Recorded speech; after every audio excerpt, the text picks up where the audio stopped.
오늘 배울 것은 수열이에요. 수열. 수열. 수열이 무슨 뜻이냐면요. 수를 나열했다는 뜻. 수를 나열했다는 건데, 나열이 뭔지 알아요? 이게 2, 3, 4 이런 걸 이제 나열했다 이렇게 부를 하죠. 근데 그냥 나열하는 게 아니라 규칙적으로 규칙이 있어야 돼, 반드시. 숫자를 나열하는데 그냥 아무렇게나 나열하는 게 아니라 반드시 뭐가 있어야 된다? 규칙이 있어야 된다 이거죠. 예를 들면은 1, 3, 5. 그 다음 뭐 와야 될까요? 아우, 대단해요. 7 와야 되겠죠. 그 다음 뭐 와야 될까, 민서야? 오, 그렇지. 그 다음에 어떤 숫자가 올 줄 우리가 예측할 수 있죠? 그 말은 우리가 이 수열의 규칙을 알고 있다는 뜻이에요. 이건 무슨 규칙이에요? 지금 얼마씩 더하고 있어요? 2씩 더하고 있죠? 이렇게. 2를 더해서 가는 수열인 거야, 이게. 숫자를 1, 3, 5, 7, 9 나열했는데 항상 어떻게 나열해야 된다? 규칙을 만들어서 규칙 있게 규칙 없이 나열하는 게 아니라 규칙 있도록 나열하는 것 이런 걸 수열이다라고 부른다고. 또 이런 것도 있지. 1, 1, 2, 1, 2, 3 1, 2, 3, 4 그 다음 뭐 올까?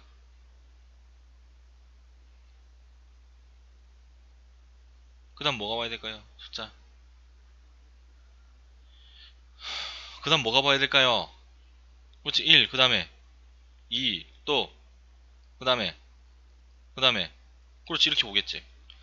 1, 1, 2, 1, 2, 3, 1, 2, 3, 4, 1, 2, 3, 4, 5 이것도 수열이야. 규칙이 있잖아. 규칙이 보이죠? 그러니까 수열이라고 하는 것은 이렇게 종류가 아주 다양하다 이거죠. 다양하다. 1, 마이너스 1, 1, 마이너스 1, 1, 마이너스 1. 그 다음 뭐 올까요? 1. 이 말도 하기 싫다 이거지? 그래, 좋아요. 그럼 마이너스 1, 1 이렇게 오겠지. 이것도 숫자를 나열했는데 그냥 마구잡이로 나열한 게 아니라 어떻게 규칙에 맞게 나열하고 있죠? 이것도 뭐다? 수열이다 이거야. 오늘 우리가 배울 게 바로 이런 애들에 대한 것들을 배울 거예요. 그런데 이 수열에 대한 것들을 배움에 있어서 우리가 수열이라고 하는 게 종류가 몇 가지 있다? 여러 가지 있다, 여러 가지. 그냥 이 수열에 대한 것들을 다 공부하려고 하니까 양이 너무 많겠죠. 그래서 우리는 딱 두 가지만 공부할 거예요. 딱 두 가지. 두 가지. 첫 번째가 등차 수열이라고 하는 애를 배울 거고, 두 번째가 등비 수열이라고 하는 애를 배울 거예요. 다시 한번 정리해 볼게요. 수열이라고 하는 것은 숫자를 규칙적으로 나열한 것인데, 숫자를 규칙적으로 나열하는 방법은 몇 가지가 있다? 엄청나게 많은 방법들이 있을 수 있다. 그래서 그 모든 것들을 다 우리가 공부를 하는 게 아니라 그 수열들 중에서 등차 수열이라고 하는 애와 등비 수열이라고 하는 애 두 가지에 대해서 공부를 집중적으로 해볼 거다 이거죠. 그래서 오늘 할 것은, 지금 할 것은 전체적으로 수열이라고 하는 게 어떤 특징을 가지고 있는지에 대한 얘기를 먼저 좀 하고, 그 다음에 세부적으로 등차 수열은 어떤 특징을 가지고 있는지, 등비 수열은 어떤 특징을 가지고 있는지, 이렇게 이제 설명을 좀 해보려고 해요. 됐죠, 여기까지?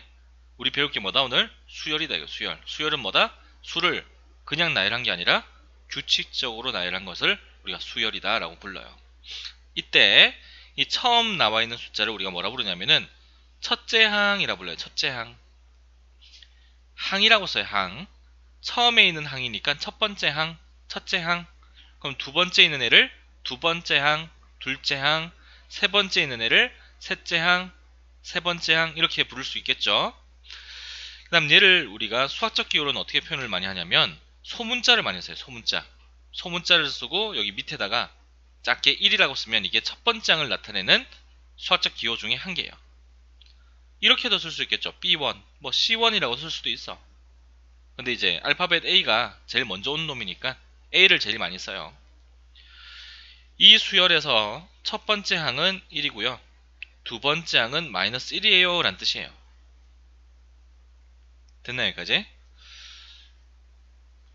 지금 얘를 보면 첫 번째 항이 1, 두 번째 항이 마이너스 1, 세 번째 항도 1, 네 번째 항은 마이너스 1이죠. 됐나요, 여기까지?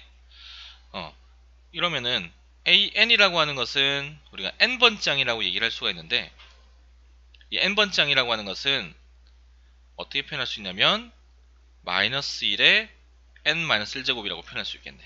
그러면 n에다 1 넣었을 때 마이너스 1의 0제곱은 1, 2 넣었을 때 마이너스 1의 1제곱은 마이너스 1, 3 넣었을 때 n에다 3 넣었을 때 마이너스 1의 제곱은 1. 어때요? an을 마이너스 1에 n-1제곱이라고 쓰니까 얘들을 다 표현할 수 있죠. 이렇게 어떤 문자를 이용해서 수열을 나타내는 것을 우리가 일반항이라고 불러요. 일반항. 일반적인 항이다 라고 해서 일반항. n에다가 숫자를 넣어주면은 3을 넣었을 때는 세 번째 항이 나오고 5를 넣었을 때는 다섯 번째 항이 나오는 거죠. 약간 뭐하고 비슷하냐면 함수랑 비슷해. fx는 2x 빼기 1이다 라고 하면은 x에다가 5 넣어주면은 x가 5일 때 y값이 나오고 4를 넣어주면은 x가 4일 때 y값이 나오죠. an에다가 n 대신에 4를 넣어주면 네 번째 항이 나오고 3 넣어주면 세 번째 항이 나오고. 어때요? 하나를 입력했더니 하나가 튀어나오는 함수, 얘도 하나를 넣었더니 하나가 튀어나오는 그런 특징을 가지고 있죠. 이게 함수적 특징도 가지고 있다라고 하는 거. 하나를 입력했을 때 하나가 출력되는 것, 이런 걸 함수라고 부르거든요. 수열일의 일반항도 역시 함수적 특징을 가지고 있다. 그래서 n에다가 숫자를 대입하면은 몇 개가 나온다? 반드시 한 개가 나온다 이거예요. 첫 번째 항이 두 개가 나올 수는 없다 이거지. 뭔 말인지 알겠니? 여기까지. 좋아요.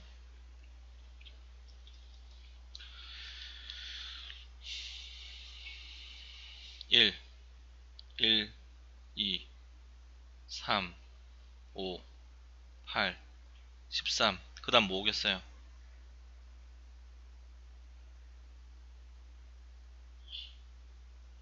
21. 그 다음에 34. 그 다음에 55. 어떤 등수축인지 알겠어요? 앞에 거 더해서 가는 거야. 더해서. 두 개 더해서, 두 개 더해서, 두 개 더해서, 두 개 더해서, 두 개 더해서, 두 개 더해서, 두 개 더해서 이렇게 가는 거지. 이걸 이제 피보나치 수열 이렇게 불러요. 나중에 이제 고등학교 가면 교과서에서 볼 수 있을 거야. 이때 세 번째 항은 이겠죠. 맞나요? 열 번째 항은 하나, 둘, 셋, 넷, 다섯, 여섯, 일곱, 여덟, 아홉, 열, 55 이렇게. 어떻게 세우는지 알겠죠? 처음에 있는 게 첫 번째 항, 두 번째 항, 세 번째 항 이런 식으로 간다는 거죠. 알겠죠? 여기까지. 여기 보세요. 일반항, 아까 전에 뭐라고 했어요? 일반항. 이렇게 문자를 이용해서 표현한 놈을 일반항. 뭐랑 비슷하다? fx랑 비슷하다 라고 했었죠. an이 3n 마이너스 2일 때 첫 번째 항과 다섯 번째 항을 구하래요. 첫 번째 항 구하기 위해서는 n 대신에 뭘 넣어주면 될까요? 1 넣어주면 되겠죠. n에다 1 넣어주니까 첫 번째 항은 3-2가 되어서 1, 첫 번째 항이 1인 거예요. 다섯 번째 항 구하려면 n에다 얼마를 넣어주면 될까요? 5를 넣어주면 되겠죠. 그래서 a5는 3 곱하기 5 빼기 2가 되어서 13, 그래서 다섯 번째 항은 13이 되는 거예요. 일반항을 알고 있으면 우리는 n에다가 숫자만 대입해도 첫 번째 항, 두 번째 항, 세 번째 항 원하는 수열의 항 번호를 구할 수가 있다 이거죠. 세 번째 문제에서 다섯 번째 항은 n에다가 5를 넣어주니까 5의 제곱 더하기 5가 되어서 30 이렇게 되겠네. 다섯 번째 항이 30. 첫 번째 항 a1은 n에다 1 넣어주니까 1의 제곱 더하기 1이어서 2, 첫 번째 항이 2가 되고 다섯 번째 항은 30이다. 이렇게 간단하게 구할 수가 있죠. 됐나요 여기까지? 좋아요. 이제 일반항을 한번 구해보는 건데, 반대로 아까 전에는 일반항이 주어지고 첫 번째 항과 다섯 번째 항을 구해봐라 라는 문제였죠. 이번에는 나열되어 있는 수열들을 보고 우리가 이 안에서 이 수열에 뭘 찾자? 규칙을 찾아보자. 규칙을. 자, 얘는 어때요? 규칙이 어떨 것 같아? 규칙이 1, 8, 27, 64. 다음 무슨 숫자죠? 제곱?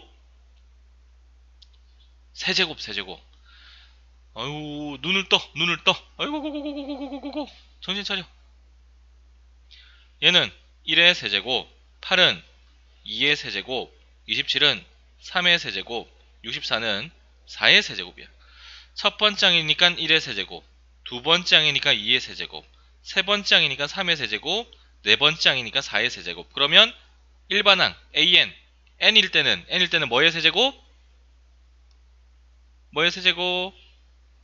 n의 세제곱이라고 써주면 되겠죠? 그러면은 1 넣었을 때 1의 세제곱, 2 넣었을 때 2의 세제곱, 3 넣었을 때 3의 세제곱, 4 넣었을 때 4의 세제곱 다 나오네. 얘가 바로 뭐다? 이 수열의 일반항이다 라고 할 수 있죠. 뭔가 공식이 있어서 구하는 게 아니라 우리가 나열되어 있는 숫자를 분석해서 어떤 특징을 가지고 있는지, 규칙이 무엇인지 이걸 찾은 다음에 일반항을 만들어 가면 되는 거예요.